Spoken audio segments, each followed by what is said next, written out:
Hey guys, Stealth here. I am looking at some new maps currently. Today, which is October 13th, we have some new maps which have been released by Eugen in a map pack. So let's have a quick look at the maps that we have available. This is a map that's called Mud Fight. It's seemingly a 1v1 map, although I suppose you could do this with a 4v4 if you really wanted to. Blue Force starts on this end, which is pretty heavily covered by trees and a bit of town, but if the enemy gets to this position, you're pretty much screwed already. Red Force starts on the other side and has a much more urban area, a sort of factory facility here. Maybe a refinery by the looks of it. In the middle, you have a pretty open area, which could be useful for tank warfare. You can park some HGM infantry along these tree lines. And Delta is a really open zone that's going to be dominated by either tanks or ATGM infantry posted there and here. Same goes for Foxtrot, large open area, although the tree lines here will make it more difficult for ATGMs to actually acquire targets. These tree lines of course are perfect for tank warfare, you can have infantry clearing them out. And I do see some potential of parking a reconnaissance unit and possibly an AA unit here to make sure that the enemy doesn't try to flank around with aircraft. Over on the left you can have Alpha. Alpha would seem like a logical reinforcement point, but it doesn't give you anything other than 4 points of income. Now I think that once one player has captured Alpha, it's going to be pretty difficult for the other team to get in quickly. Other than by trying to go over the ridgeline with infantry or possibly doing a helicopter landing there.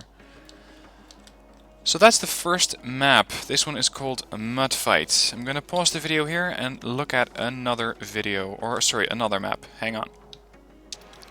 Next map, Highway to Seoul. You may recall this map from Airland Battle, because for me, this was one of the first maps I played. It is a 2v2 map, but I think it is blown pretty far out of proportions. It's a huge map with a lot of unused terrain. The real action is going to take place somewhere between Hotel and Alpha, or whatever the USSR designations are for that. You got two reinforcement zones, which can be captured. You have Bravo and Foxtrot. They're each worth 2 points. Then you have Echo, Delta, which are worth 4 points, and Charlie and Golf, which are worth 3 points. Now, if you look at these zones right here, you can see a lot of forests, a lot of tree lines, perfect for infantry with tank support. You can also get quite a lot of reconnaissance battles here, with units trying to spot the unit on the other side of the tree line, but not quite getting it, and your stealth, or the stealth of your units, trying to make sure that your units aren't spotted. Over on the left, Foxtrot, it has a bit of buildings here, but not too many. They are pretty close together, so a bombing run could be really dangerous here. And you do have a bit of a sloping terrain here. So if you were to park an HGM unit in this building here, it would not be able to fire out any further than this ridgeline, because vehicles that would be on this road would simply be invisible from that building, or at least that's the way that the HGMs work currently. Echo and Delta seem to be a bit of a mix. You got a lot of tree line here, a little bit less here, a little bit smaller pockets of trees, but multiple separate lines of trees can be used as very effective reconnaissance spotting positions. Bravo is pretty easily defendable because you got a good block of buildings here and you got the tree line. But similarly to Foxtrot over here, your infantry will only be effective once the enemy is already cresting that hill or that ridge line. So only once they get up this ridge you can start to fire at them with your ATGMs from that building or with your tanks from out there. So a further and better position would be to try and hold these tree lines, use these buildings for cover. But keep in mind, this for example is counted as one building block. So be very careful what kind of infantry you would put in here. Personally, I think that, for example, light infantry would be useful here. Light riflemen, Gornostrelkis, units that don't have an extensive range on their ATGMs, but which can still be an effective deterrent say towards this road, towards vehicles trying to come out of that tree line, and possibly to vehicles coming down this road. You also got another block of buildings. Normally I'd say this is counted as 3 separate buildings, but now they have designated it as one, which again means that light riflemen or maybe recoilless rifles would be an ideal unit here. The reinforcement lines can be easily intercepted and spotted if you position, for example, reconnaissance infantry in this tree line, or a very stealthy reconnaissance helicopter like the Ninja. You can park those anywhere in this tree line to be able to spot units going into Bravo, or similarly spot units from, say, this tree line or the ridge line for units going into Foxtrot. Now, that doesn't mean that Foxtrot is ideal, nor that Bravo is ideal, because it only gives you unit reinforcements. Airstrikes will still be coming from Alpha. But again, I think that this map is just way too big. It's gonna take a long time for reinforcements to be coming into Bravo, let alone into Gulf. You have to start thinking 3 minutes ahead. If you're looking at Bravo, for example, if you're going to reinforce Charlie, be very careful where your reinforcements are going to come from. Because an issue in Ireland Battle was that you brought in reinforcements and you thought they were just casually going to follow this road, when instead they came down this road, crossed into Bravo, and decided that crossing or cutting right across this highway with a lot of ATGM defenses on that flank was the best idea. Usually it got them killed. So once you are up at this map, or once you have captured Bravo as a reinforcement zone, and of course the same goes for Foxtrot, be very wary of where your reinforcements are going to come from. Okay, I'm going to pause it again and load up a new map. Okay, new map is up. This is again Highway to Seoul, but it's a large version of it. This is the 4v4 variant, and now all of this extra terrain starts to make sense. Still, I think it is a huge map. If you look at the distance between Charlie and Foxtrot, you can see that units will go and use up a lot of fuel. And especially units from South Korea and Japan, which have low autonomy, are going to struggle in this area. You're going to see units run out of fuel, and that is possibly, on this map, going to be your biggest enemy. It's a 4v4 map, and with all these zones you will definitely be needing that many players to man it. It's going to take a while to discuss this map, so here we go. Blue 4 starts in Charlie, gets a land and an air reinforcement zone. Fan out to Foxtrot as quickly as possible and then start to push into Hotel. You want to branch out into Foxtrot because you can bring in new land units there. And the moment you bring in a land unit here, it's going to save the fuel from getting from Charlie to Foxtrot. Then you got a bit of defense in Gulf in the form of this town. This is going to be quite difficult to capture, but I see a lot of opportunities for an airborne deck here. An airborne deck could just bypass this town altogether. Say you are opposed by this town here in Gulf, you're coming around this way. You could fly a bunch of helicopters around, go around Hotel, come in from the side of Foxtrot. You could drop off recon infantry here and try to spot anything that the other team is going to bring in. Or you could try and assault this position with an airborne deck. Vehicles and tanks are not going to do well on this area because they have zero cover, they will be spotted quickly, and you can expect reconnaissance infantry to be entrenched here, spotting anything and everything that moves. Now Hotel is another quite open area, again with a ridge line, so be careful as you're expecting your ATGMs to go do and damage, because they might not be able to acquire the target. What you can see is a bit of tree lines, so this would be a great ambush position for infantry. Especially infantry with high AT weaponry can do really good here.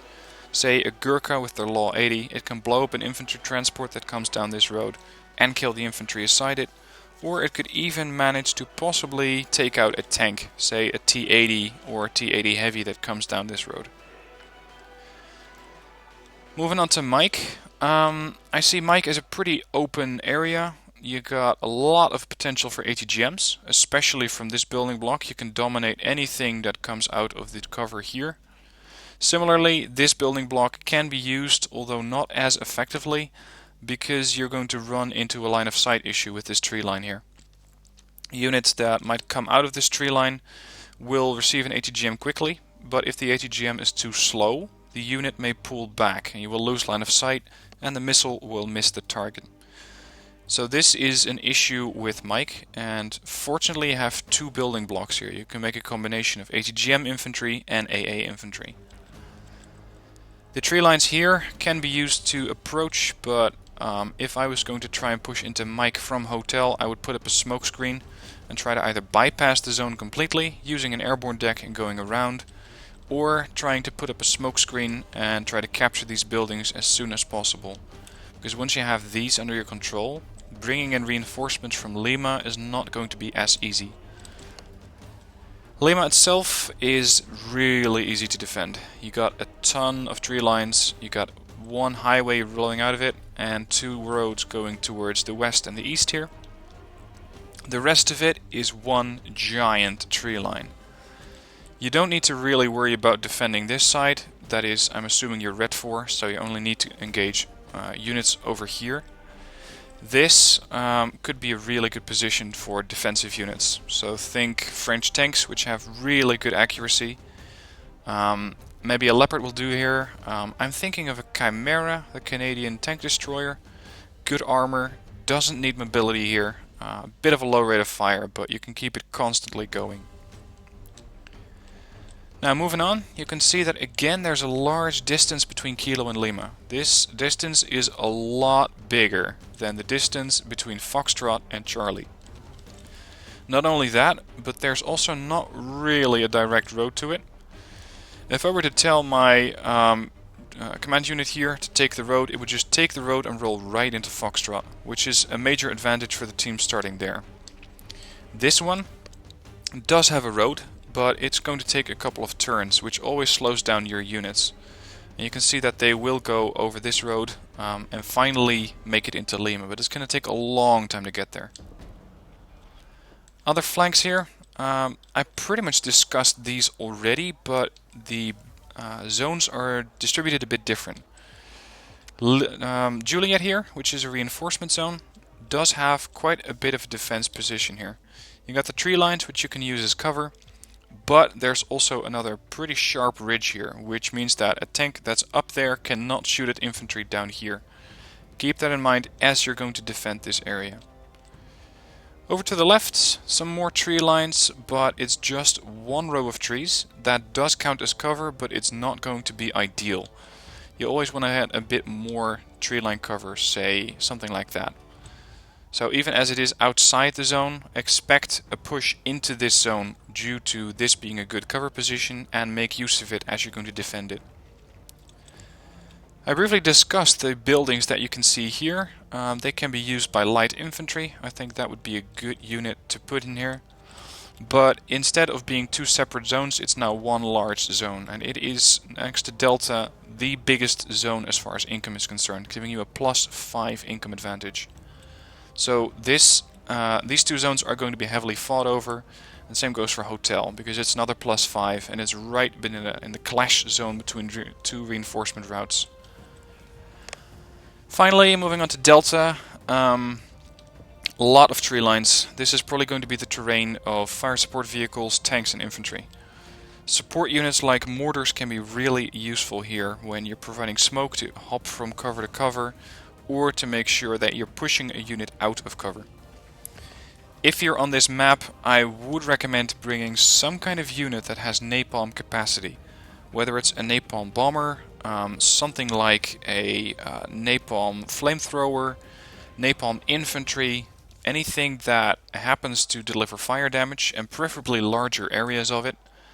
That would be an ideal unit to clear out these forests, and not only in Delta, but also in Bravo, Echo, Juliet, India, pretty much anywhere there is a tree line in this map, so you can use it virtually anywhere. Still, I think that for a 4v4, this is huge.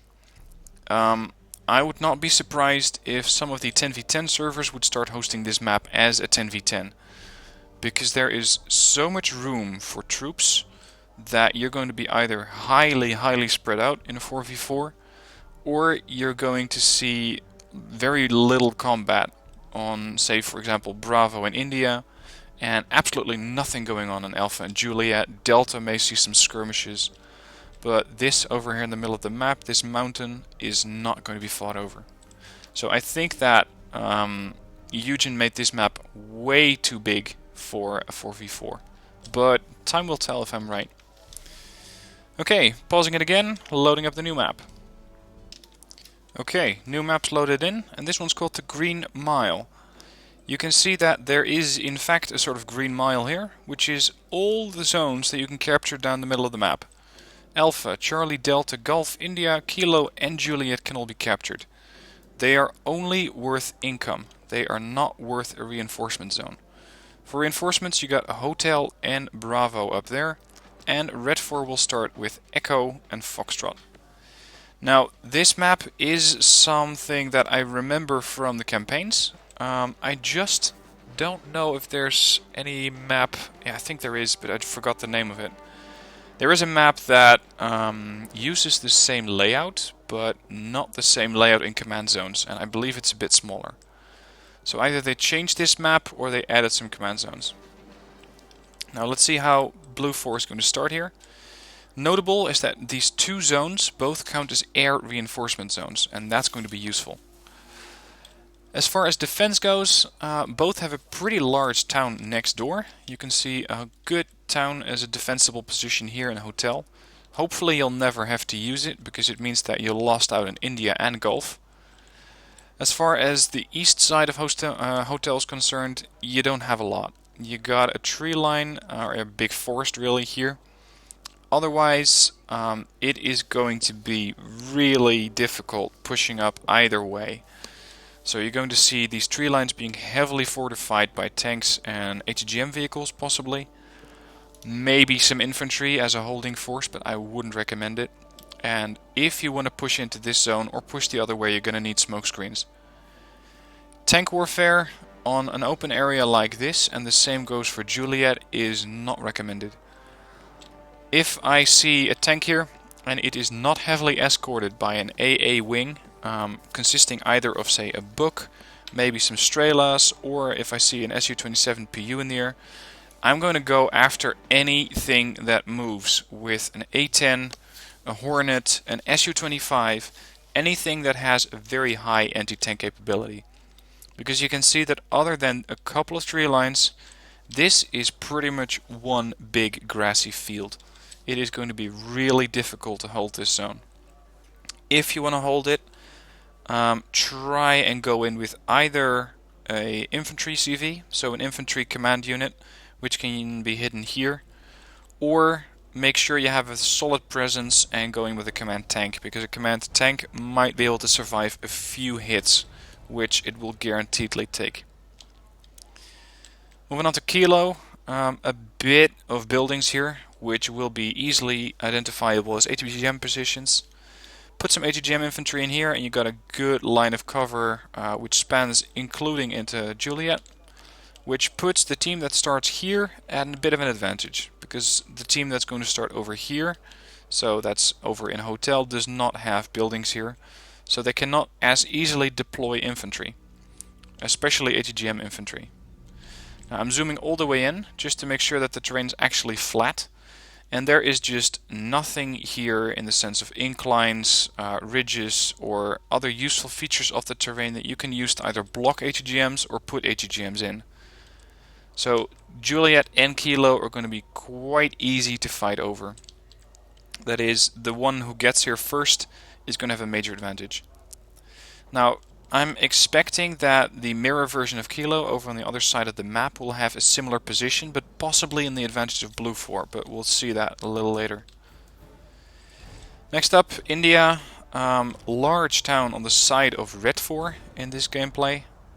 Very, very easily to defend. You got a lot of buildings, which means you can put all sorts of infantry, stack them on top of each other, ATGMs, VDV, Law 80s, infantry AA, everything can be used to defend this zone, but you won't be directly defending India with it. I expect a push into India to come either down this road for vehicles which can move fast and try to push in here, or to come down this road and try to get into India and take cover behind that forest there. So again, napalm would be useful and recommended to clear out this forest.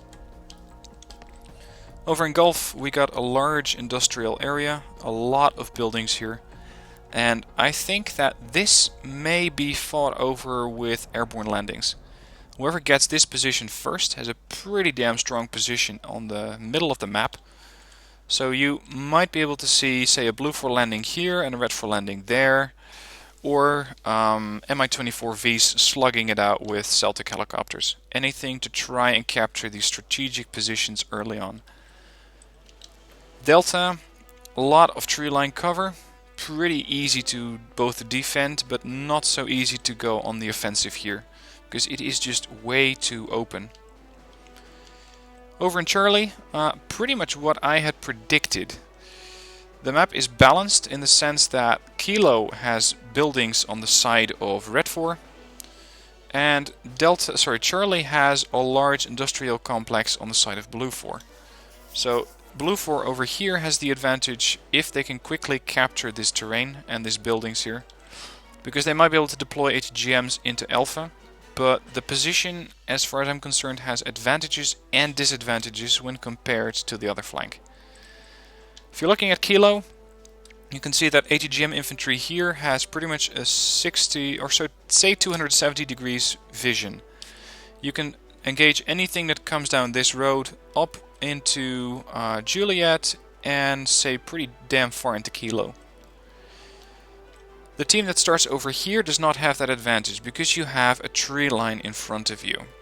And that makes this position a lot less effective for ATGMs.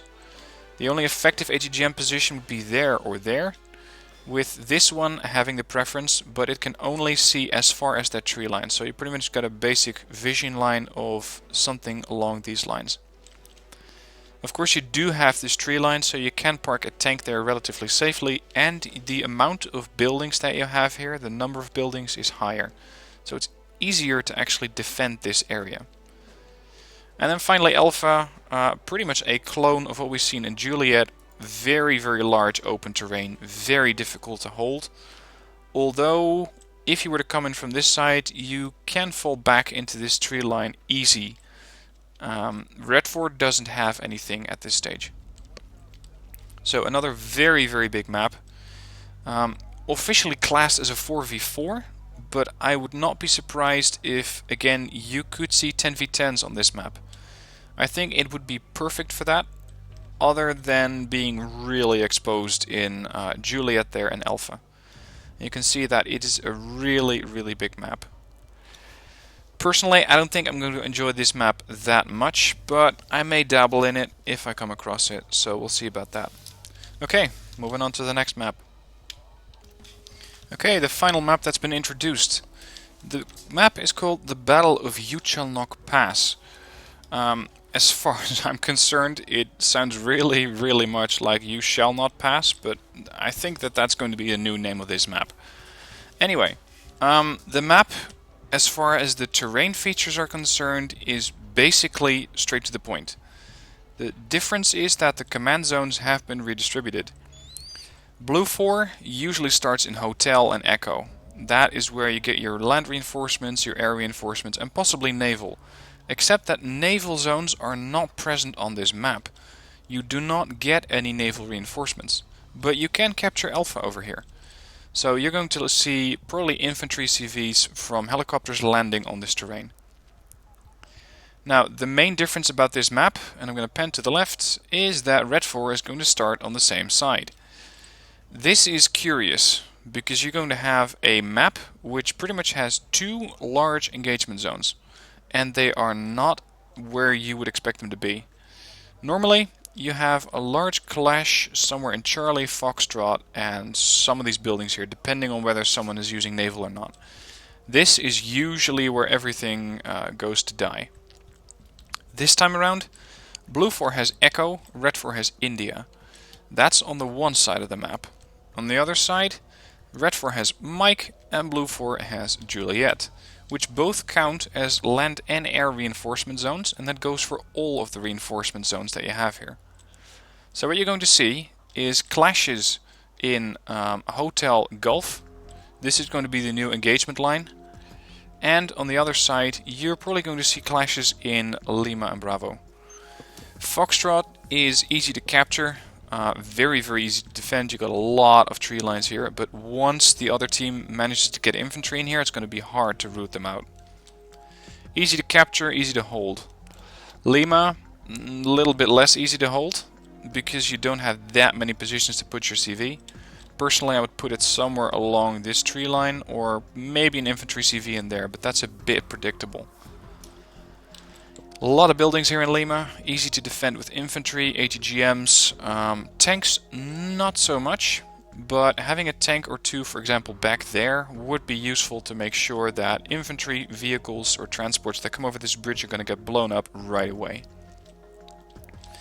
Bravo, which I'm going to assume is going to be captured by Blue 4. Pretty easy to defend. You got a lot of tree line where you can park a CV. The hillsides might be clashed over with infantry, and I would try to get a fern speyer as soon as possible somewhere up here, because from out here they can spot almost in a 360-degree vision. And fern speyers, of course, being very stealthy, can also make it all the way to, say, right next to the road, possibly without being detected. Quite easy to defend, although you don't have the luxury of having buildings out here, but you do have buildings out there. And I think that you might be seeing troops firing from one building to the next. And this particular zone could be really effective for short-range amphibious landings. So I'm talking transports which are amphibious. Keep that in mind with the deck that you're going to be using, because you now have the capacity to jump over from one side to the next, where normally that is a position that was deep inside Red 4 or Blue 4 territory, and where you would usually not even get to. So in this situation it is definitely useful. Over to the middle, Charlie is a huge zone.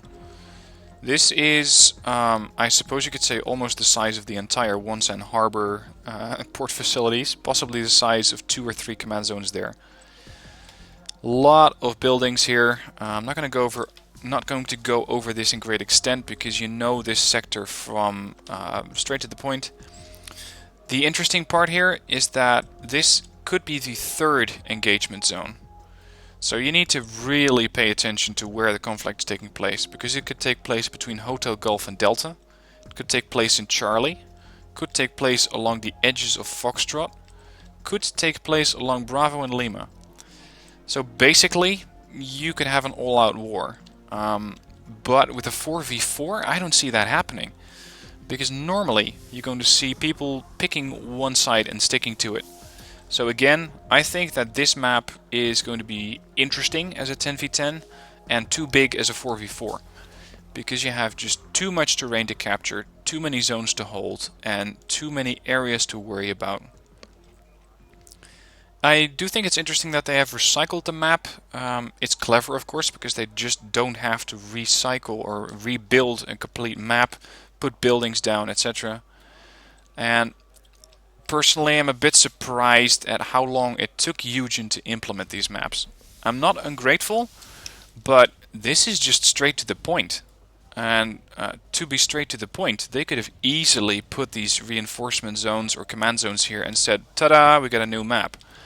They didn't. They took months and months and months. And I understand that they're working on active aggression and that they may not have the capacity that larger studios have. But if they would just given us a map editor, this would have been a lot easier and a lot faster. Anyway, I'm looking forward to playing these new maps, and I'm going to try and get you some gameplay footage of the new maps as soon as possible. Until then, I hope this video was useful to you, explaining the new maps and having a bit of an insight on how I see these things and how I look at the maps. If you enjoyed it, please hit the like button. If you have a question about it, let me know in the comments. And other than that, I look forward to seeing you in the next one.